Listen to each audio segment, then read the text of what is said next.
చాలా సంతోషం. చక్కటి ఆహ్లాదమైన వాతావరణంలో మరి మిషన్ వివేక్ తరఫున వేణుగోపాల్ గారు చాలా అంటే చక్కటి అంటే చెప్పే విధానం కానీ అర్థమయ్యే విధానం, అర్థం చేసుకునే విధానం, అంటే ఏ రకంగా టీచర్స్ రిసీవ్ చేసుకుంటారు, ఆ రిసీవ్ చేసుకున్న దాన్ని విద్యార్థులకి ఎలా ఇవ్వగలుగుతారు అనే విషయాలు చాలా సింపుల్గా అందరికి అర్థమయ్యే విధంలో చెప్పడంలో చాలా సక్సెస్ అయ్యారు. అలాగే విద్యార్థి వికాస్ చెందాలి. సంపూర్ణ విద్యార్థి ఎప్పుడు తయారవుతాడంటే సంపూర్ణ ఉపాధ్యాయుడు, సంపూర్ణ తల్లి, సంపూర్ణ తండ్రి వాళ్ళు వికాసం చెందినప్పుడు ఆటోమేటిక్గా వికాసం చెందుతాడు బిడ్డ. వాళ్ళు మొగ్గలుగానే ఉన్నప్పుడు బిడ్డ ఎలా వికాసం చెందుతాడు? ఒక తామర పువ్వు మొగ్గ నుంచి బురదలో పుట్టి చక్కటి వికాసం చెందుతుంది, అందమైన ఫ్లవర్గా సువాసన వెదజల్లుతుందండి. ఒక పువ్వే ఈ సమాజానికి చక్కటి ఆహ్లాదమైన వాతావరణాన్ని, అందమైన జీవితాన్ని, చక్కటి సువాసనని ఇచ్చి సంతోషాన్ని కలిగిస్తూ ఉంటే, ఒక మనిషి అయిన పుట్టి తన ఆలోచన ద్వారా తనే నియంత్రించుకొని నెగిటివ్ ఆలోచనలోకి వెళ్ళి అద్భుతమైన ఆనందమైన శక్తులతో భగవంతుడి నుంచి మనం తీసుకున్నా కానీ బైబిల్ అంటాము, భగవద్గీత అంటాము, ఖురాన్ అంటాము, అందులో కొన్ని విషయాలు కూడా కాదు, ఒక్క విషయం పట్టుకున్న జీవితం సంపూర్ణ వికాసం కలుగుతుంది. కేవలం ఆ పేరు మారితే సరిపోదు, ప్రార్థన చేస్తే సరిపోదు, ఆచరించాలి, జీవించాలి. జీవితం అనేది జీవించడానికి ఉంది, బ్రతకడానికి కాదు. బ్రతకడం అనేది మెకానికల్, యాంత్రికమైన జీవన విధానం ఉంది ఇప్పుడు సమాజంలో. ఆ సమాజంలో వచ్చిన వాళ్ళే కదా టీచర్స్ కూడా, వారు కూడా అలాగే ఉన్నారు. అందుకనే ఎన్ని మోటివేషన్ క్లాసులు చేసినా ఎక్కడ వేసిన గొంగలి అక్కడే ఉంటుంది. ఎంతమంది తీసుకుంటున్నారు? కనీసం నిరుగులు ఇచ్చి ఇక్కడ జరిగిన విషయాలు 2 విషయాలు షేర్ చేసుకోలేని పరిస్థితుల్లో టీచర్స్ ఉంటే ఇంకా ఎక్కడ వికాసం చెందుతారు టీచర్స్? ఏమైపోయింది? అంత భయం దేనికి? పొద్దునికి విన్నారు కదా, 100 విషయాలు విన్నారు, అందులో 2 విషయాలు కూడా చెప్పలేని ఆ స్థితి ఎందుకు వచ్చింది? ఆహ్లాదంగా ఉండాలి. నీ ఇన్నర్ ఫీలింగ్స్ నుంచి నీవు పారవశం చెందుతూ నువ్వు విన్నట్టుంటే అది ఆటోమేటిక్గా నీలో పరివర్తనకి బీజం పడిపోయినట్టే. ఈ క్లాసు జరుగుతూ ఉంటే మన ఆలోచనలు క్లాస్ రూమ్ బయట ఉంటే ఎంత అద్భుతమైన వ్యక్తులు వచ్చినా సరే ఎంతవరకు ఉంటుందంటే కొంతవరకే. ఈ థియరీ ప్రాక్టికల్గా మారాలి. ప్రాక్టికల్గా మారాలంటే మనం అనుభూతి ద్వారా చెప్పే విధానం వేరు, పుస్తక నాలెడ్జ్ ద్వారా చెప్పే విధానం వేరు. పుస్తక విధానం గారు చెప్పాలంటే మన అవసరం లేదు, రేపు రోజున చెప్పేస్తుంది. ఒక మిషన్ చెప్పేది వేరు, జీవున్న ఒక మనిషి చెప్పేది వేరు. మనిషి మిషన్ లాగా చెప్పినప్పుడు ఈ మనిషి అవసరం లేదు. జీవ కళతో అది అనుభూతి నుంచి చెప్తే అవతల వ్యక్తి కూడా అనుభూతి చెందాలి. చెప్తే ఎటువంటి అనుభూతి ఉండదు, మెకానికల్గా ఉంటుంది. అక్కడ ఒక బొమ్మను చూస్తాం, ఆ బొమ్మను చూస్తుంటే మనం ఎటువంటి ఫీలింగ్స్ రావు. అందుకే మనం టీచర్ ఐ కాంటాక్ట్లోకి స్టూడెంట్ తీసుకురావాలి. అదే చెప్తామన్నమాట. కళ్ళను చూడాలి విద్యార్థి, టీచర్కి హావభావాలను చూస్తుండాలి. ఆ ఫీల్ని వాడు ఎంజాయ్ చేయాలి. అలా ఎంజాయ్ చేయగలిగే విధంగా మన విద్యార్థులను మనం మార్చగలిగితే దాన్ని మించి బహుమతి మనకి ఏదీ లేదు. దట్స్ గాడ్ ఇస్తాడు. నువ్వు ఎన్ని చర్చిలకు వెళ్ళి, ఎన్నిసార్లు ప్రతి ఆదివారం వెళ్ళు, ప్రతి శుక్రవారం మసీదుకి వెళ్ళు, ప్రతిరోజు గుడికి వెళ్ళు, 0. నేను చెప్తున్నా, ఈరోజు రాసుకోండి. మీ బైబిల్ చెప్తుందో కాదని మీ భగవద్గీత చెప్తుందో మీ ఖురాన్ చెప్తుందో, అక్కడ చదివింది వేరు, విన్నది వేరు, మీ ప్రవర్తన వేరు, మీ ఆలోచనలు వేరు, మీ మాటలు వేరు. మన బిడ్డల్ని మనం సరిగ్గా పెంచలేనప్పుడు టీచర్గా ఫెయిల్యూర్ అయినప్పుడు, తల్లిగా తండ్రిగా ఫెయిల్యూర్, తల్లిగా తండ్రిగా ఫెయిల్యూర్ అయినప్పుడు టీచర్గా కూడా ఫెయిల్యూర్. యాజ్ ఏ టీచర్గా మన బిడ్డకి ఏ రకంగా నేర్పాలి, వాళ్ళకి ఏ రకంగా చెప్పాలి, గురువుని ఎలా గౌరవించాలని, నువ్వు గురువు అయి ఉండి ఎదుటి గురువుని గౌరవించాలని చెప్పాలి అని కుసంస్కారంతో బిడ్డలు పెంచితే నువ్వు టీచర్ కానీ ఫెయిల్, నువ్వు తల్లి కాను తండ్రి కానీ కూడా ఫెయిల్. ఇంకా బయట వాళ్ళు ఎలా చెప్తారు, గురువుని గౌరవించు, టీచర్స్ని గౌరవించు, టీచర్ని బట్టి విను, టీచర్ ఏం చెప్తున్నా యాక్సెప్ట్ చేయి, టీచర్ ప్రేమగా చెప్తే తీసుకో, అలాగే టీచర్ సీరియస్ చెప్తే తీసుకో, పనిష్మెంట్గా తీసుకో, అది నీ కోసమే అని ఆ బిడ్డకి మనం చిన్నప్పటి నుంచి చెప్పగలిగితే అప్పుడు ఆటోమేటిక్గా యాక్సెప్ట్ చేస్తాడు. ఒక టీచర్ స్టూడెంట్ ఇంకో టీచర్ని యాక్సెప్ట్ చేయరు, ఇంకో టీచర్ చెప్పింది వినరు, ఇంకో టీచర్ చెప్పి ఏదైనా చెప్తే సీరియస్నెస్ చెప్తే ఆ తల్లికి చెప్తే ఆ తండ్రికి చెప్తే వాళ్ళ మీద టీచర్ మీద రివర్స్. ఒక టీచర్గానే మనం మన బిడ్డలకి సరైన సంస్కారాలు ఇవ్వకపోతే మన విద్యార్థులకి ఏమి ఇవ్వగలుగుతాం? మరి అటువంటి వాతావరణం ఉంది ఈ టీచర్స్ కమ్యూనిటీలో. ఇక్కడే కాదు, ఇక్కడ చూస్తే ప్రపంచంతో చూస్తాడు టీచర్స్ని. అందువల్ల అటువంటి మైండ్ సెట్ నుంచి బయటికి తీసుకురావడానికి, అటువంటి బ్లాక్స్తో నిండిపోయి ఎమోషన్స్ బ్లాక్స్ నిండిపోయిన ఆ మనసులో ఉన్న బ్లాక్స్ అన్ని తీసుకురావాలంటే ఇటువంటి ప్రోగ్రామ్స్ చాలా చాలా ఇంపార్టెంట్. మిషన్ వివేక్ అది సక్సెస్ అయ్యింది, సక్సెస్ అవుతుంది కూడా డెఫినెట్గా. వేణుగోపాల్కి ఇప్పుడు క్లాస్ కొడదాం, ముఖ్యంగా హనీష్ ఇంటికి క్లాస్ కొట్టండి. హనీష్ హైదరాబాద్లో ఉండటం, అతను పరిచయం ద్వారా మనకి ఒక గోల్డెన్ ఆపర్చునిటీ వేణుగోపాల్ ద్వారా మనకి అందడం జరిగింది. ఎన్ని స్కూల్స్ ఉన్నాయి, ఎన్ని కార్పొరేట్ స్కూల్స్ ఉన్నాయి, కరెక్ట్. టీచర్స్ ఎలా ఉంటే మనకెందుకు మనకు కావాల్సింది ర్యాంక్స్, మార్కులు, పేరెంట్స్ సాటిస్ఫాక్షన్ సరిపోద్ది. అది ఎలా ప్రవర్తింది మనకెందుకు? ఎస్, కానీ ఇక్కడ అలా లేదు. మీ అందరికీ తెలుసు, ఇది ఆదిత్య ఫ్యామిలీ, ఆదిత్య కుటుంబం చెప్తాం. అందరూ ఆదిత్య కుటుంబంలో అందరూ బాగుండాలి. టీచర్స్ బాగుండాలి, పేరెంట్స్ బాగుండాలి, స్టూడెంట్స్ బాగుండాలి, అందరూ బాగుండాలి. కాబట్టి అందరూ బాగుండటానికి ఏమి చేయాలో అది కంపల్సరీగా ఆదిత్య నుంచి మీకు అందుతూనే ఉంది.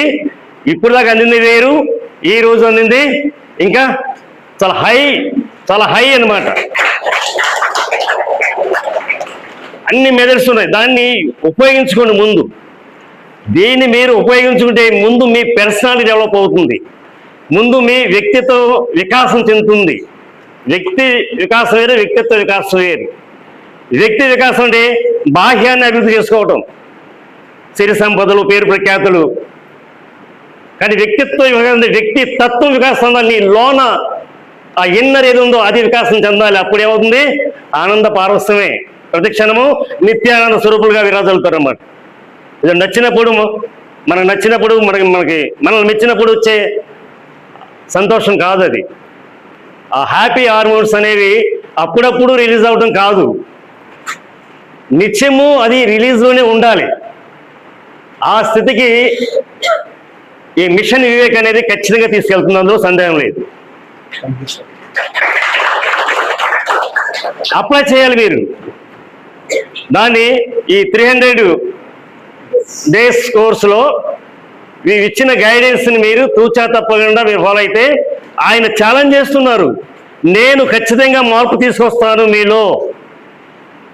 నేను కూడా అప్పుడప్పుడు చెబుతాను, మనం వెళ్ళి ఇంటింటికి వెళ్ళి అడుకోవడం దేనికి? పేరెంట్స్కి లోపు అయిపోతున్నాం. వారు వెళ్ళి వీరెళ్ళి 10 మంది గుమ్మం తొక్కేటప్పటికి పేరెంట్కి ఒక ఉపాధ్యాయుడి గౌరవం లేకుండా పోతుంది. పేరెంట్ ఎత్తుకుంటూ రావాలి, ఏ స్కూల్ బాగుంటుంది, ఎక్కడ టీచర్స్ బాగున్నారు, ఏది బెస్ట్ అని వారు అన్వేషించి వారు నెత్తుకుంటూ రావాలి. అది సిస్టమ్. మరి ఆయన చెప్పిన మాట చాలా చాలా చాలా గొప్ప మాట ఏంటంటే, మీరెవరూ ఇంటింటికి వెళ్ళవసరం లేదు. మీ పేరెంట్సే మీ విద్యార్థులు ఎప్పుడైతే మార్పు గమనిస్తారో, వాళ్ళ బిడ్డల్లో మార్పు గమనిస్తారో, ఆటోమేటిక్గా వాళ్ళు ఎంతో సంతోషపడుతుంటారు. చాలా మార్పు వచ్చింది మా బిడ్డలోను, ఇటువరకు ఎన్నడూ లేదు, మేము ఎన్నడూ చూడలేదు అని వారు ఏం చేస్తారు, అనేక మందికి చెప్తారు. అక్కడ చదువుతో పాటు సంస్కారం కూడా ఉంది, వినయ విధేయతలు కూడా ఆనిముత్యాలుగా ఆభరణలుగా వాళ్ళు చక్కటి వాతావరణం కలిగిస్తున్నారు. ఆల్రౌండ్ డెవలప్మెంట్ యాక్టివిటీస్ అందులో ఉన్నాయి. కాబట్టి మీ బిడ్డను కూడా మా బిడ్డ చదువులో జాయిన్ చేయండి, ఇక నేను హామీ ఉంటా, ఎందుకంటే నా బిడ్డ ప్రవర్తన నేను స్వయంగా చూశానని వారే మనకి పిల్లల్ని తీసుకొచ్చి జాయిన్ చేస్తారు. ఆ స్థితికి వెళ్ళాలి.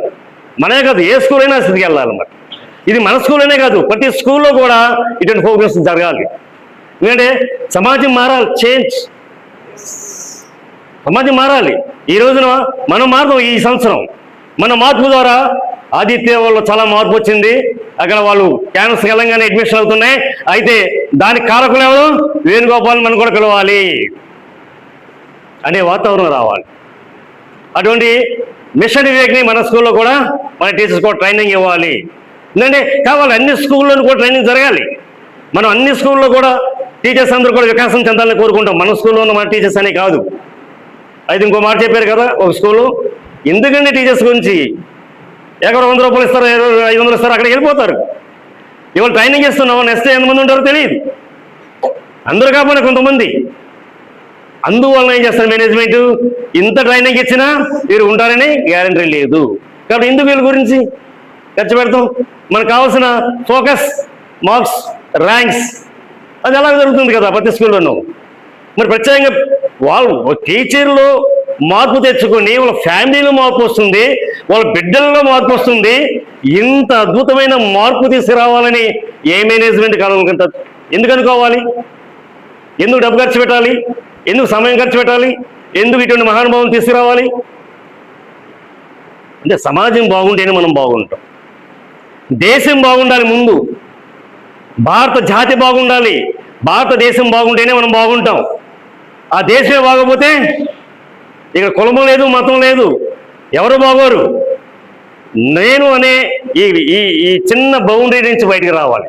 నా కులము, నా మతము, నా ప్రాంతము, నా భాష, నా దేవుడు, ఇవన్నీ కూడా చిన్న నూతులో ఉన్న కప్పలాంటి వాతావరణం అన్నమాట.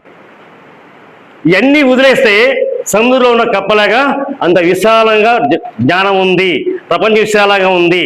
భగవంతుడు సృష్టికర్త ఒక్కడే, ఎనర్జీ ఒకటే, ఇన్ని డిఫరెన్స్ లేవు. మనందరం భారతమాత ముద్దు బిడ్డలం. దేశం నాకు ఇచ్చింది ఏమీ కాదు, దేశానికి నేనేమి ఇచ్చాను అనేది ఆ భావన మనం ఈ చిన్నప్పటి నుంచే విద్యార్థుల్లో పెంపొందిస్తే ఒక మంచి సమాజాన్ని నిర్మించుకోవాలి. ఈ రోజున సమాజం ఎలా ఉంది, కుటుంబ వ్యవస్థ ఎలా ఉంది, ఆ కుటుంబంలోనూ ఏం జరుగుతుందో తెలియదు. తల్లిని కొడుకు చంపేస్తున్నాడు, తండ్రిని ఒక కూతురు చంపేసింది ఒక దాంట్లో వీడియోలో.